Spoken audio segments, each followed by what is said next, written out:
ఇందులో ప్రధానంగా ఏదైతే 2024-25 ఆర్థిక సంవత్సరం ముగిసే నాటికి 81,597 కోట్ల రూపాయల అప్పులు ఉన్నాయి.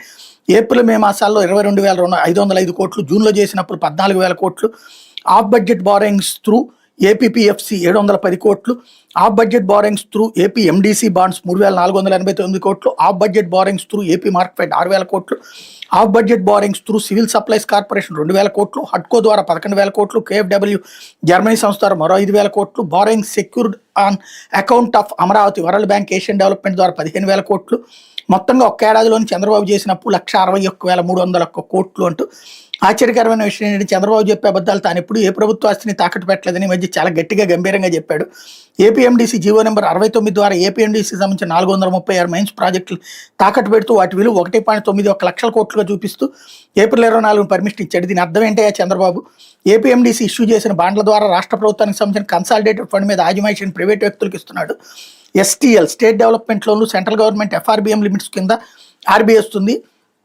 వాటి కోసం ప్రతి వారం రాష్ట్ర ప్రభుత్వం ఆర్బీఐ వద్దకు పోతుంది. ఆ లిమిట్స్ మీద ఆజిమాయిషిని ప్రైవేట్ వ్యక్తులకు ఇస్తున్నారు. మిగిలిన రాష్ట్ర ప్రభుత్వాలు చేసిన దానికన్నా ఇంకా ఎక్కువ చేసి రాష్ట్ర ప్రభుత్వాన్ని నమ్మేస్తున్నాడు అంటూ హైలైట్ చేసుకొచ్చారు. లేకపోతే నష్టాల సాగు అన్నటువంటి వార్తని హైలైట్ చేశారు. ఇందులో 2024-25లో తగ్గిన సాగు విస్తీర్ణం, దిగజారిన దిగుబడులు, సాగు లక్ష్యం 85.65 లక్షల ఎకరాలు, సాగైన విస్తీర్ణం 70.15 లక్షల ఎకరాలు, దిగుబడుల లక్ష్యం 167.15 లక్షల టన్నులు, తుది దిగుబడులు 154.43 లక్షల టన్నులు. అయినా వృద్ధి రేటు పెరిగిందంటూ డాంబికాలు. గడిచిన ఖరీఫ్లో 5 ఎకరాలు తేజ రకం మిర్చి సాగు చేశాను. ఎరువులు పురుగు మందులకు ఎకరానికి 1,50,000 చొప్పున 7.5 లక్షలు పెట్టుబడి పెట్టాను.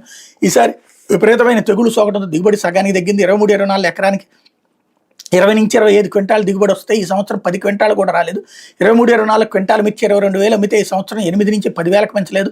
తెగులతో కాయ తాలుపోతుంది. తాలుకాయ క్వింటాల్ 5,000 నుంచి 7,000కు మించి అమ్ముడు పోవడం లేదు. పెట్టుబడి కాదు కదా, కూలీల ఖర్చు కూడా రాలేదు. తీవ్రంగా నష్టపోయారంటూ రైతుకు సంబంధించినటువంటి స్టేట్మెంట్ హైలైట్ చేశారు.